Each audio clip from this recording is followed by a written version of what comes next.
நம்முடைய பிதாவாகிய தேவனாலும் கர்த்தராகிய இயேசு கிறிஸ்துவினாலும் உங்கள் ஒவ்வொரு பேருக்கும் கிருபையும் இரக்கமும் சமாதானம் உண்டாவதாக என்று சொல்லி இந்த வேளையிலே உங்களை வாழ்த்துகிறேன். இந்த நாளிலும் ஷான் மினிஸ்ட்ரி சார்பிலே வழங்கும் கிருபை நேரம் நிகழ்ச்சிக்கு உங்களை வரவேற்பதிலே நான் மிக்க மகிழ்ச்சி அடைகிறேன்.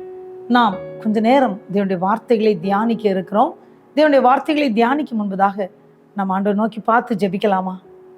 அன்புள்ள தகப்பனே, நேற்று மீண்டும் மீண்டும் மாறாதவரே, எங்கள் ராஜாதி ராஜாவே, உம்முடைய சமூகத்தில் நாங்கள் வந்திருக்கிறோம் அப்பா. சத்தியத்தையும் அறிவீர்கள், சத்தியம் உங்களை விடுதலையாக்கும் சொன்னீங்களப்பா. ஆண்டவரே, இந்த வேளையிலும் ஆண்டவர் நாங்கள் தியானிக்கிற வார்த்தைகள் ஆண்டவரே கேட்கிற ஒவ்வொரு உள்ளங்களையும் குடும்பங்களையும் ஆண்டவரை விடுவிக்கிற வார்த்தைகளாய் வரும்படியாய் எங்களை உங்களுடைய அன்பு கரத்திலே கொடுத்து நாங்கள் ஜெபிக்கிறோம். நீங்க பேசுங்கப்பா, நாங்கள் கேட்கட்டும் அப்பா. எங்களை ஒரு விசை கூட தாழ்த்துக்கிறோம் அப்பா. இயேசு மூலம் ஜெபத்தை ஏற்றுக்கொள்ளும் அன்பு நிறைந்த பரமபிதாவே, ஆமேன் ஆமேன். எனக்கு மிகவும் பிரியமான அன்பான தேவனுடைய பிள்ளைகளே, இந்த நாளிலும் ஒரு விசை கூட இயேசுவின் நாமத்தினாலே கிருபை நேர நிகழ்ச்சியை உங்களை சந்திப்பதில் நான் உங்களை வாழ்த்துவதில் மிக்க மகிழ்ச்சி அடைகின்றேன். இந்த நாளிலும் நாம் தேவனுடைய வார்த்தைகளை தியானிக்க இருக்கிறோம். சங்கீதம் 66, சங்கீதம் 66 12வது வசனம் வாசிக்கிறேன். மனுஷரை எங்கள் தலையின் மேல் ஏறி போக பண்ணினீர், தீயையும் தண்ணீரையும் கடந்து வந்தோம். தீயையும் தண்ணீரையும் கடந்து வந்தோம், செழிப்பான இடத்தில் எங்களை கொண்டு வந்து விட்டீர். தீயையும் தண்ணீரையும் கடந்து வந்தோம். இதான் இன்றைய தலைப்பு. இந்த தலைப்பின் அடிப்படையில் ஒரு சில வசனங்களை நாம் தியானிக்க இருக்கிறோம். இதே சங்கீதம் 66 நாம் பார்க்கும்போது இந்த சங்கீதத்தை எழுதியவர் தாவீது ராஜா. இந்த தாவீது அவர் எழுதும் போது எப்படி எழுதுகிறார்? தேவனே, சியோனில் உமக்காக துதியானது அமைந்து காத்திருக்கிறது, பொருத்தனை உமக்கு செலுத்தப்படும். ஜபத்தை கேட்கிறவரே, மாம்சமான யாவரும் உம்மிடத்தில் வருவார்கள் அப்படின்னு சொல்லியிருக்கிறார். நம்ம எல்லாரும் மாம்சமாக தான் இருக்கிறோம். இப்போ மாம்சமான யாவரும் உம்மிடத்தில் வருவார்கள் அப்படின்னு சொல்லி அவர் சொல்லிட்டு சொல்றாரு, பூமியின் கடையாந்தரங்களிலும் தூரமான சமுத்திரங்களில் உள்ளவர்கள் எல்லாரும் நம்பும் நம்பிக்கையா இருக்கிற எங்கள் ரட்சிப்பின் தேவனே, நீர் பயங்கரமான காரியங்களை செய்கிறதுனால் எங்களுக்கு நீதி உள்ள உத்தரவு அருளுகிறீர். நீதி உள்ள உத்தரவு அருளுகிறீர். ஆம் பிரியமான தேவ பிள்ளைகளே, அநேக வேளைகளிலே நம்முடைய வாழ்க்கையிலே நாம் கடந்து வருகிற பாதைகள் தீயை போன்ற, நாம் கடந்து வருகிற பாதைகள்ல தண்ணீர்கள் நம்ம மேல ஏறி வந்தது போல இருக்கும். பலவிதமான உபத்திரங்களின் வழியா நம்ம கடந்து வரலாம். தான் அவர் சொல்றாரு, ஆண்டவரை அவர் என்ன சொல்றாரு? பூமியின் கடையாந்தரங்களிலும் தூரமான சமுத்திரத்திலும் உள்ளவர்கள் எல்லாரும் நம்பும் நம்பிக்கையா இருக்கிற எங்கள் ரட்சிப்பின் தேவனே. இப்ப நம்முடைய ரட்சகர், நம்மை ரட்சிக்கிறவர், தீயில நடந்தபோது நம்மோடு கூட இருக்கிறார். நாம் தண்ணீரை கடந்து வந்த போது அவர் நம்மோடு கூட இருக்கிறார். இயேசு சொன்னா, நான் உன்னை விட்டு விலகுவதும் இல்லை, உன்னை கைவிடுவதும் இல்லை. பலங்கொண்டு திடமனதாயிரு, திடமனதாயிருந்து காரியத்தை செய்யுங்கள் சொல்லி, வேலையை நடத்துங்கள் சொல்லி கர்த்தராகிய இயேசு கிறிஸ்து இந்த வேளையிலும் உங்கள் ஒவ்வொருவரோடும் பேசி கொண்டிருக்கிறார். பிரியமான தேவ பிள்ளைகளை, இந்த வசனங்களை நம்ம பார்க்கும்போது தேவன் எப்படிப்பட்டவராம்? சங்கீதம் 66 8வது வசனம், தேவரீர் பூமியை விசாரித்து அதற்கு நீர் பாய்ச்சுகிறீர், தண்ணீர் நிறைந்த தேவ நதியினால் அதை மிகவும் செழிப்பாக்குகிறீர். இப்படி நீர் அதை திருத்தி அவர்களுக்கு தானியத்தை விளைவிக்கிறீர். பிரியமான தேவ பிள்ளைகளை, பூமியே விசாரிச்சு அதற்கு நீர் பாய்ச்சுகிறவர் மனுஷரை விசாரிக்க மாட்டாரா? நம்ம விசாரிக்க மாட்டாரா? தான் தேவ வசனம் சொல்லுகிறது, அவர் உங்களை விசாரிக்கிறவர் ஆனபடியினால் உங்கள் கவலைகளை எல்லாம் அவர் மேல் வைத்து விடுங்கள். உங்கள் கவலைகளை எல்லாம் அவர் மேல் வைத்து விடுங்கள். அதான் சொல்றாரு, பூமியே விசாரித்து அதுக்கு தேவையான நேரம் எல்லாம் தண்ணி கொடுக்கிறார். கூப்பிடுகிற காக்கை குஞ்சுக்கு இறங்குகிறார். பிரியமான தேவ பிள்ளைகளே, உங்களுக்கும் எனக்கும் இறங்காமல் இருப்பாரோ? நம்முடைய ராஜாதி ராஜா பெரியவர். அதான் சொல்றாரு பாருங்க, என்ன சொல்றாரு பாருங்க, அவர் எப்படிப்பட்டவராம்? காலையும் மாலையும் கழிகூற பண்ணுகிறாராம். கடந்த நாட்கள் முழுதுமாக நம்மை கண்ணின் மணி போல பாதுகாத்து ஒவ்வொரு நாளும் நம்முடைய கரத்தை பிடித்து நடத்துகிறார். பலவிதமான தீயை போன்ற பிரச்சனைகளை கடந்து வந்தோம். பலவிதமான தண்ணீர்கள் நிறைந்த, பிரச்சனைகள் நிறைந்த போராட்டங்களை கடந்து வந்தோம். எப்படி அந்த யோர்தான் வெள்ளம் வரும்போது எப்படி வருமோ அதே போல பலவிதமான போராட்டங்கள் வெள்ளம் வந்தது போல வந்து நமக்கு விரோதமாக வந்தது. ஆனா கர்த்தராகிய இயேசு கிறிஸ்து நம்மை அணைத்து கொண்டார். அந்த போராட்டங்களில் நம்மை தப்புவித்தார். அதான் அந்த வசனத்துல நம்ம படிச்சோம், மனுஷரை எங்கள் தலையின் மேல் ஏறி போக பண்ணீர், தீயையும் தண்ணீரையும் கடந்து வந்தோம், செழிப்பான இடத்தில் எங்களை கொண்டு வந்து விட்டீர். மனுஷரை எங்கள் தலையின் மேல் ஏறி போக பண்ணீர். அநேக நேரத்துல இந்த நாட்களிலும் ஒவ்வொரு பிள்ளைகளும் சொல்ற வேதனையான வார்த்தை என்னன்னா, எங்களுக்கு விரோதமா எங்க குடும்பங்கள் இருக்கிறார்கள் சொல்லுவாங்க. நாங்கள் வேலை செய்யற இடத்துல எப்பொழுதும் எங்களுக்கு விரோதமாகவே இருக்கிறார்கள்னு சொல்லுவாங்க. அநேக நேரங்கள்ல அநேக பிள்ளைங்க எதிர்த்து நிற்க தெரியாது, அமைதியான தாழ்மையான பிள்ளைகளுக்கு விரோதமா சத்துரு பல நேரத்துல அவங்களுக்கு விரோதமா கிரியை செய்கிறது நம்ம பார்க்கிறோம். ஆனா பாருங்க, கர்த்தராகிய இயேசு கிறிஸ்து என்ன செய்கிறார்? அப்படிப்பட்ட தீயை கடப்பதற்கும் அப்படிப்பட்ட தண்ணீரை கடப்பதற்கும் கர்த்தராகிய இயேசு கிறிஸ்து உதவியா இருக்கிறார். பூமியை விசாரித்ததற்கு நீர் பாய்ச்சுகிறவர், காலையும் மாலையும் கலிகூற பண்ணுகிறவர், உங்களுடைய வாழ்க்கையிலும் காலையும் மாலையும் கலிகூற பண்ணுகிற தேவனாக உங்களுக்கு இரக்கத்தை காண்பிக்கிறவராக இருக்கிறார். 13ஆம் வசனம் சொல்லுகிறது, சங்கீதம் 65:13 இருக்கு, மேய்ச்சலுள்ள வெளிகளில் ஆடுகள் நிறைந்திருக்கிறது, பள்ளத்தாக்குகள் தானியத்தால் மூடி இருக்கிறது, அவைகள் கம்பீரித்து பாடுகிறது.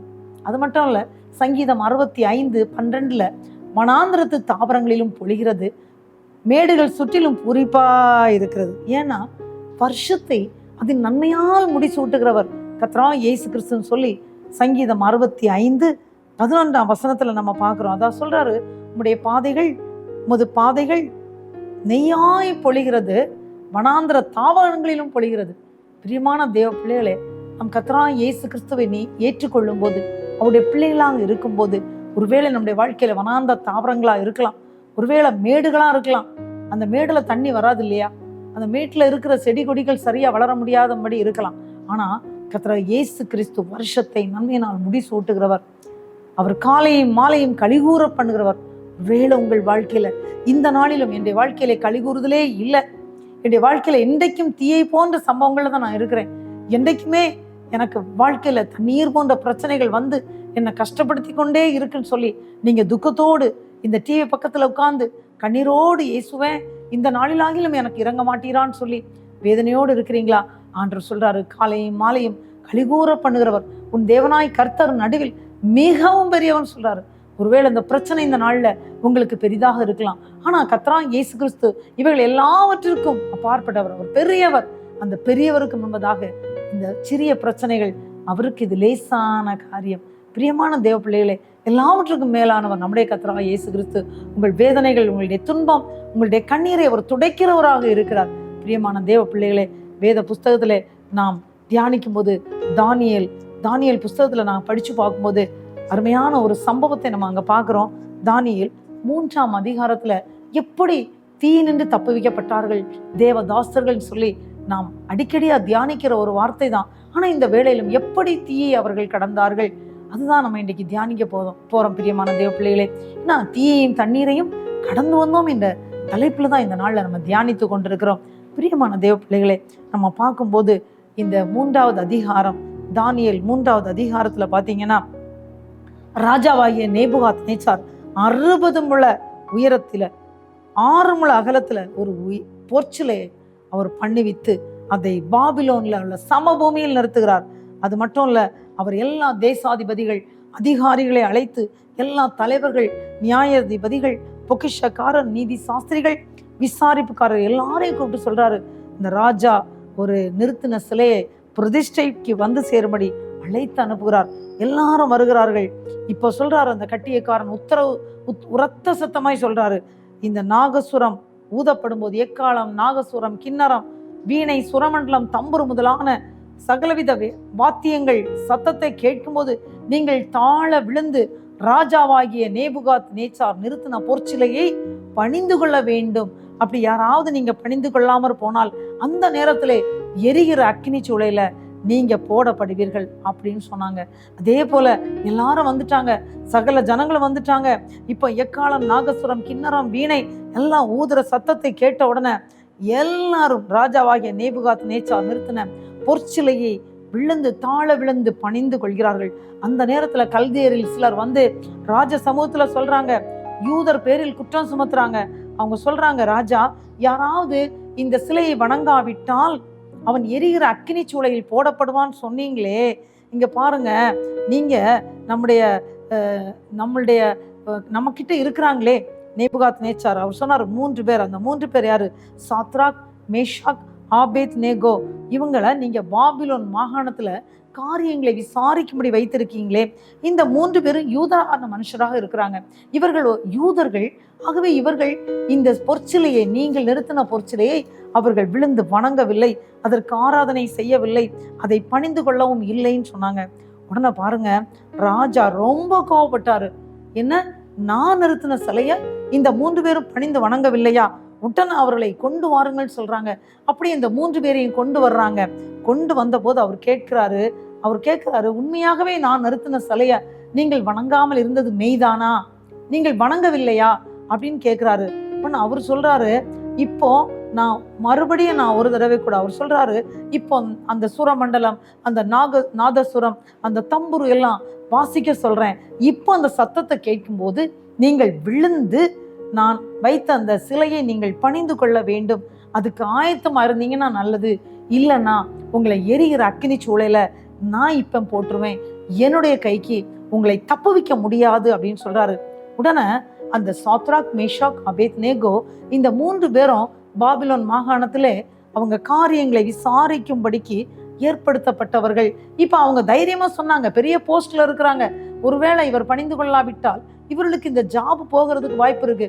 மொத்தத்துல இவங்களை அந்த தீச்சூளையில் போடுவதற்கே ராஜா அனுமதி கொடுத்து விட்டார். ஆகவே ராஜா சொன்னார், இந்த ஒரு சான்ஸ் உங்களுக்கு தர்றேன், இப்போ நீங்க பணிந்து வணங்கினால் நல்லது, அப்படி வணங்காவிட்டால் உங்களை மறுபடியும் நான் என்ன செய்வேன், தீச்சூளையில தான் நான் உங்களை போட போறேன் அப்படின்னு அவங்களிடத்துல சொன்னாரு.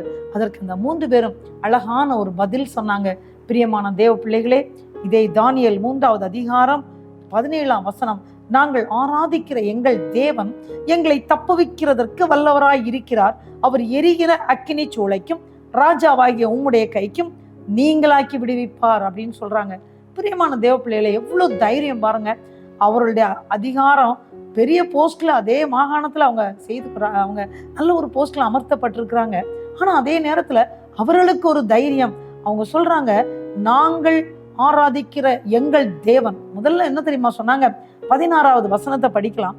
தானியேல் 3வது அதிகாரம் 16ஆம் வசனத்துல சொன்னாங்க, அந்த சாத்ராக், மேஷாக், ஆபேத் நேகோ எப்படி சொன்னாங்க தெரியுமா? நேபுகாத் நேச்சாரே, இந்த காரியத்தை குறித்து உமக்கு உத்தரவு சொல்ல எங்களுக்கு அவசியம் இல்லை. அவங்க சொல்றாங்க, நாங்கள் ஆராதிக்கிற எங்கள் தேவன் எங்களை தப்புவிக்கிறதற்கு வல்லவராய் இருக்கிறார், அவர் எரிகிற அக்கினி சூளைக்கும் ராஜாவாகிய உம்முடைய கைக்கும் நீங்களாக்கி விடுவிப்பார் அப்படி சொல்லிட்டு அடுத்த வசனத்துல சொன்னாங்க. தானியேல் 3வது அதிகாரம் 18ஆம் வசனத்துல அழகான ஒரு வசனம் சொல்றாங்க பாருங்க, விடுவிக்காமற் போனாலும் நாங்களுடைய தேவர்களுக்கு ஆராதனை செய்வதும் இல்லை, நீர் நிறுத்தின பொற்சிலையை பணிந்து கொள்வதும் இல்லை என்கிறது ராஜாவாகி உமக்கு தெரிந்திருக்க கடவுது. இவ்வளவு தைரியம் பாருங்க. ராஜா, உங்களுக்கு தெரிஞ்சிருக்கட்டும், பாருங்க, நீங்க சொன்னதற்காக உங்களுக்கு பதில் சொல்லணும்னு அவசியம் எங்களுக்கு இல்லை ராஜா. ஆனா ஒன்று, நாங்கள் தொழுது கொள்கிற எங்கள் ராஜா எங்களை தப்புவிப்பார், எங்கள் தேவன் எங்களை தப்புவிப்பார். ஒருவேளை அவர் எங்களை தப்புவிக்காவிட்டாலும் பரவாயில்ல, நீங்க சொல்றதுபடி நாங்க செய்ய தயாரா இல்லை. அவர் எங்களை இந்த அக்கினி சூளைக்கும் உங்க கைக்கும் தப்புவிப்பார். ஆனா ஒருவேளை அவர் எங்களை தப்புவிக்காவிட்டா கூட பரவாயில்ல, ஆனா நீங்க சொல்ற இதை நாங்க இப்ப வணங்க மாட்டோம், இந்த பொற்சிலையை வணங்க மாட்டோம்னு சொன்னோன்ன ராஜாக்கு இன்னும் அதிகமான கோபம் வந்துட்டு, அவர் எப்படி அவருடைய முகம் வேறுபட்டது. இந்த 3 பேருக்கு விரோதமாக கோபம் அவருக்கு. பாருடா, நம்ம இவ்வளவு சொன்ன பிறகும் இவங்க நம்ம சொல்றது கேட்கலையே அப்படின்னு சொல்லி ராஜாவுக்கு பயங்கர கோபம். அது மட்டும் இல்ல, அவர் என்ன சொன்னாரு, சாதாரணமா தீச்சூளைன்னு சொல்லும்போது அந்த தீச்சூளை நல்லா எரிஞ்சிட்டே இருக்கும், அதுல கொண்டு இப்படி குற்றம் செய்தவர்களை கொண்டு போடுவாங்க. ஆனா இவங்க வேற எந்த குற்றமும் செய்யல, அவங்க நிறுத்தின அந்த பொற்சிலையை அவங்க வர்ஷிப் பண்ணல, ஆராதிக்கவில்லை, அது மட்டும்தான் அவங்க செய்த தப்பு. இப்போ அவங்க முடியாதுன்னு சொன்னோன்னே ராஜாக்கு ரொம்ப கோபம் வந்துருச்சு. கோபம் வந்தோடனே என்ன சொன்னாரு, சாதாரணமா சூடாக்குறத விட 7 மடங்கு சூடாக்க சொல்லிட்டாரு. 7 மடங்கு. இப்போ இவங்க 3 பேரையும் கட்டி கொண்டு போடணும் அப்படின்னா தன்னுடைய இராணுவத்தில் உள்ள பலசாலிகளை கூப்பிட்டாரு. அப்போ அவங்க எப்படி வந்தாங்கன்னு சொல்லி பாத்தீங்கன்னா, அந்த அக்கினி இவங்க மேல படாத அளவுக்கு என்னென்ன ட்ரெஸ் போடணுமோ அதெல்லாம் போட்டாங்க. அவங்களாம் போட்டு இவங்களை தூக்கிட்டு நடுவுல கொண்டு போடுறதுக்காக வர்றாங்க. அவங்கள அப்படியே கொண்டு போட்டாங்க. ஆனா என்ன நடந்துன்னா, ராஜாவின் கட்டளைப்படி இந்த தீச்சூளையை ரொம்ப அதிகமா இவங்க மாத்தினதுனால இப்ப என்னாச்சுன்னா, சூளை ரொம்ப சூடா இருந்ததுனால இந்த சாத்ராக், மேஷாக், ஆபேத் நேகோவை கட்டி கொண்டு போன அந்த இராணுவத்தின் பலசாலிகள் இருக்காங்களே, அவர்களை, அந்த புருஷரை அந்த தீ கொன்று போட்டதுன்னு சொல்லி இருக்கு. பிரியமான தேவ பிள்ளைகளே, ஆனா என்ன நடக்குது? இந்த சாத்ராக், மேஷாக், ஆபேத் நேகோ என்ற 3 புருஷரும் கட்டுண்டவர்களாய் எரிகிற அக்கினி சூளையின் நடுவிலே விழுந்தார்கள். பாத்தீங்கன்னா தானியேல் 3வது அதிகாரம் 23வது வசனத்துல இருக்கு. இந்த 3 புருஷரும் கட்டுண்டவர்களாய் விழுறாங்க. ஆனா 22வது வசனத்துல, தானியேல் 3:22 கட்டி கொண்டு போன அந்த இராணுவ பலசாலிகளே அந்த சூளை தீ அவர்களை கொன்று போட்டதுன்னு பாக்குறோம். ஆனா இப்ப என்ன நடக்குது? இந்த ராஜா பார்த்துட்டே இருக்கிறாரு. இந்த 3 பேர் மேல அவ்வளவு கோபமாக அந்த சூளை எப்பவும் சூடாக்குறதை விட 7 மடங்கு சூடாக்கிட்டாரு. இப்போ கட்டி கொண்டு போன அந்த பலசாலிகளை, அந்த இராணுவ பலசாலிகளை கூட அந்த தீ கொன்று போட்டதுன்னு இருக்கு. அந்த தீச்சூளை கொன்று போட்டது. ஆனா இந்த 3 பேரும் கட்டி தான் உள்ளுக்கு போட்டாங்க. ஆனா என்ன நடக்குன்னு பாருங்க. 24வது வசனம் பாருங்க. தானியேல் 3வது அதிகாரம் 24ஆம் வசனம். அப்பொழுது ராஜாவாகிய நேபுகாத்நேச்சார் பிரமிப்படைகிறாரு. நான் 3 பேர் தானே அங்க கட்டி கொண்டு போட்டேன். ஆனா இப்ப பாருங்க, அவங்கள கட்டி தானே போட்டேன். ஆனா இப்ப அவங்க விடுதலையா அதுல தீக்க நடுவுல உலாவி கொண்டு இருக்கிறார்களே. பாருங்க, ரொம்ப மிக அழகான வசனம். தானியேல் 3வது அதிகாரம் 25ஆம் வசனம் பாருங்க. இதோ 4 பேர் விடுதலையாய் அக்கினியின் நடுவில் உலாவுகிறதை நான் காண்கிறேன். அவர்களுக்கு ஒரு சேதமும் இல்லை. 4ஆம் ஆளின் சாயல் தேவபுத்திரனுக்கு ஒப்பா இருக்கிறது. அப்படின்னா யாரு? கர்த்தராகிய இயேசு கிறிஸ்து. இவ்வளவு பெரிய ஆச்சரியம் இல்ல? 3 பேர் தான் நம்ம போட்டோம், அதை கட்டி போட்டோம். கட்டி கொண்டு போன இராணுவ பலசாலிகளே அந்த தீச்சூளை கொண்டு போட்டது. ஆனா இந்த 3 பேரையும் நம்ம கட்டி தானே போட்டோம். ஆனா இந்த 3 பேரும் கட்டவிழ்க்கப்பட்டவர்களாக அவங்க தீச்சூளை நடுவுல உலாவிட்டு இருக்கிறாங்க. அவங்களுக்கு ஒரு சேதமும் இல்ல. அது மட்டும் இல்ல, அவங்களுடைய 4வது ஆளுடைய சாயல் தேவபுத்திரனுக்கு ஒப்பா இருக்கிறது. பிரியமான தேவ பிள்ளைகளே, நம்முடைய கர்த்தராகிய இயேசு கிறிஸ்துவை அந்த நேபுகாத்நேச்சார் தரிசிக்கிறார். எவ்வளவு ஒரு பெரிய பாக்கியம் பாருங்க. தரிசிக்கிறார். எதுல தரிசிக்கிறார்? தீச்சூளையில் தரிசிக்கிறார். அது மட்டும் இல்ல, இப்போ நேபுகாத்நேச்சார் அக்கினி சூளையின் வாசல் அண்டைக்கு வந்து வர முடியுமா? அந்த பலசாலிகளே அந்த தீ கொண்டு போட்டதே. ஆனா இவர் அந்த வாசல் அண்டைக்கு வருகிறார். வந்து சொல்றாரு, உன்னதமான தேவனுடைய தாசராகிய சாத்ராக், மேஷாக், ஆபேத் நேகோ என்பவர்களே, நீங்கள் வெளியே வாருங்கள் என்றான். அப்பொழுது சாத்ராக், மேஷாக், ஆபேத் நேகோ என்பவர்கள் அக்கினியின் நடுவிலிருந்து வெளியே வந்தார்கள். எப்படிங்க இருக்கு? என்ன ஆச்சரியம் இல்ல? தீச்சூளையில போட்டிருக்கு. அவங்க எப்படி வெளியே வந்தாங்க? எப்படி வெளியே வந்தாங்க? ஏன்னா அவங்க கர்த்தராகிய இயேசு கிறிஸ்துக்கு மேல அவ்வளவு அன்பு இருந்தாங்க. ஏன்னா அந்த 4வது ஆள் தேவபுத்திரனுடைய சாயல். அப்ப அவர் தரிசிக்கிறார் கர்த்தராகிய இயேசு கிறிஸ்துவை. இவர்தான் ரட்சகர், இவர்தான் தேவன் என்பதை அவர் தரிசிக்கிறார். பாருங்க, அவர் தரிசித்தது மட்டும் இல்லைங்க, வந்தோடனே அவங்க ட்ரெஸ் எல்லாம் பாக்குறாங்க. அக்கினியுடைய எந்த ஒரு மனமும் இல்ல. 27ஆம் வசனம் 3:27 பாருங்க. தானியேல் 3ஆம் அதிகாரம் 27ஆம் வசனம். அவங்க ட்ரெஸ்ல கொஞ்சம் கூட அந்த தீயினுடைய மனம் அடிக்கல, கொஞ்சம் கூட கருகல்ல. பாருங்க, அவங்க ஆச்சரியப்படுறாங்க. அதுக்கு அப்பதான் நேபுகாத்நேச்சார் சொல்றாரு, எல்லாரையும் பார்த்து சொல்றாரு, இந்த சாத்ராக், மேஷாக், ஆபேத் நேகோ என்பவர்களுடைய தேவனுக்கு ஸ்தோத்திரம், இவர் தரிசித்து விட்டார். இதுல அதிசயம் என்னன்னா பாருங்க, இவங்க ஆண்டவருக்காக முடிவுபுரிந்து நின்றதுனால அவர்கள் வாழ்க்கையில கர்த்தராகிய இயேசு அவர்களோடு உலாவனதை இவர் நேரா பார்த்தாரு. கர்த்தராகிய இயேசு கிறிஸ்துவை அவர் விசுவாசித்தார். பாருங்க, அவர் சொல்றாரு பாருங்க, சாத்ராக், மேஷாக், ஆபேத் நேகோ என்பவர்களுடைய தேவனுக்கு ஸ்தோத்திரம். யாருங்க இப்படி சொல்லுவாங்க? ஏன்னா இந்த 3 பேரும் உறுதியா தரித்திருந்தாங்க. இன்னைக்கு நம்முடைய வாழ்க்கையில தீ போன்ற பிரச்சனை வரும்போது, வியாதி போன்ற தீ போன்ற நிலைமைகள், இன்னும் தண்ணீர் பெருவெள்ளம் வந்தது மாதிரி வரும்போது, இன்னைக்கு அநேகருடைய வாழ்க்கையில என்ன நடக்கு பாத்தீங்களா? அநேகருடைய வாழ்க்கையில விழுந்து போயிடுறாங்க. ஆனா இந்த 3 பேரும் அவங்க எடுத்த தீர்மானம், முதலாவது அவர்கள் எடுத்த தீர்மானத்தில் உறுதியாக இருந்தார்கள். அவர்கள் எடுத்த தீர்மானம் என்ன? ஜீவனுள்ள ராஜாதி ராஜாவைய தேவனைத்தான் நான் பணிந்து கொள்வேன் என்பதுல அவங்க உறுதியா இருந்தாங்க. அதனால ராஜாவுடைய வார்த்தைக்கு அவர்கள் பயப்படவில்லை. 2வது அவங்க என்ன செய்தாங்க பாத்தீங்களா? அவங்க அழகா அந்த இடத்துல உன்னதமான தேவனுடைய குமாரனை வணங்குகிற, தேவனை வணங்குகிற தேவ பிள்ளைகள் இவர்கள் சொல்லி இவர் சொல்ற அளவுக்கு அந்த 3 பேரும் வெளியே வரும்போது அவங்க வாழ்க்கையில அந்த அக்கினி எதுவும் அவங்கள டச் பண்ணல. காரணம் என்ன தெரியுமா? அவங்க எடுத்த தீர்மானத்தில் உறுதியாக இருந்தார்கள். பிரியமான தேவ பிள்ளைகளே, இன்றைக்கும் தேவன் நம்மோடு பேசுறது தீயையும் தண்ணீரையும் கடந்து வந்தோம், செழிப்பான இடத்துல எங்களை கொண்டு வந்து விட்டின்னு சொல்லி சங்கீதம் 66 நம்ம தியானித்தோம். 66வது சங்கீத புஸ்தகம் 66 நம்ம தியானித்தோமே. பிரியமான தேவ பிள்ளைகளே, ஒரு கணம் சிந்திச்சு பாருங்க.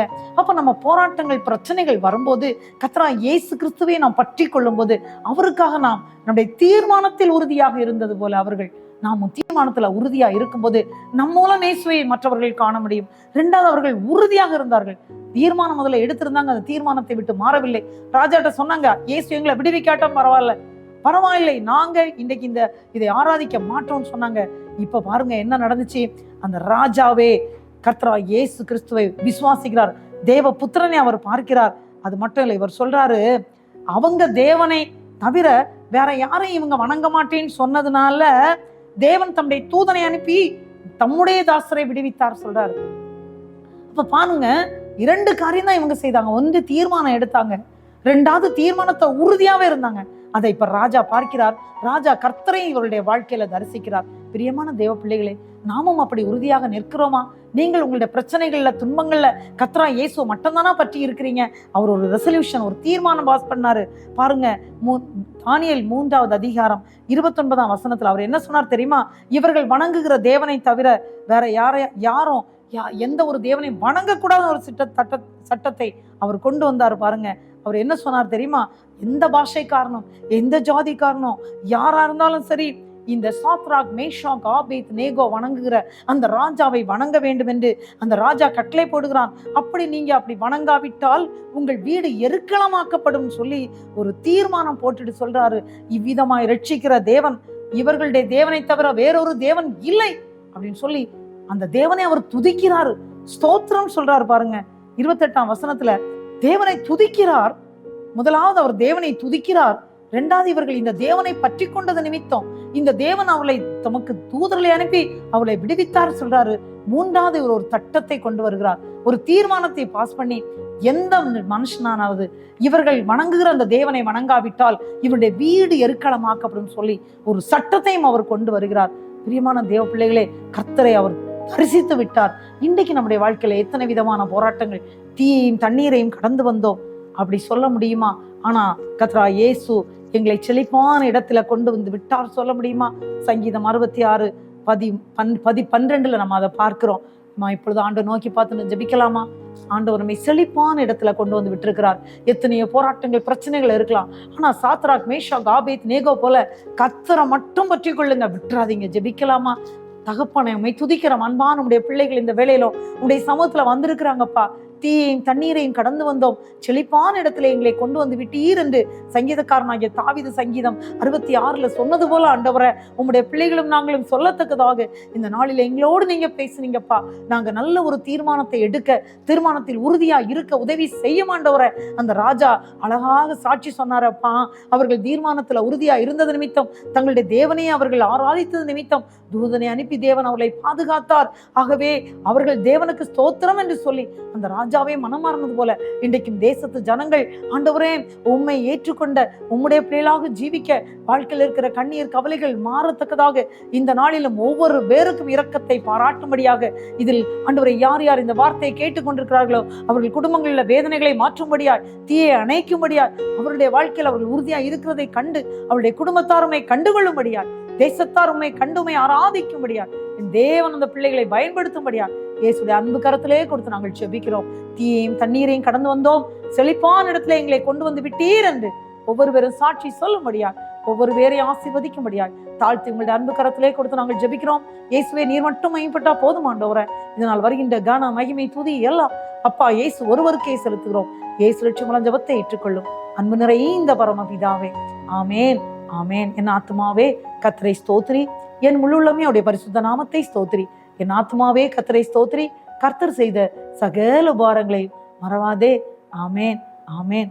கர்த்தர் தாமே உங்கள் ஒவ்வொருவரையும் ஆசீர்வதிப்பாராக, அபரிவிதமாக ஆசீர்வதிப்பாராக. கீழாக்காமல் மேலாக்கி, வாளாக்காமல் தலையாக்குவாராக. God bless you. ஆமேன்.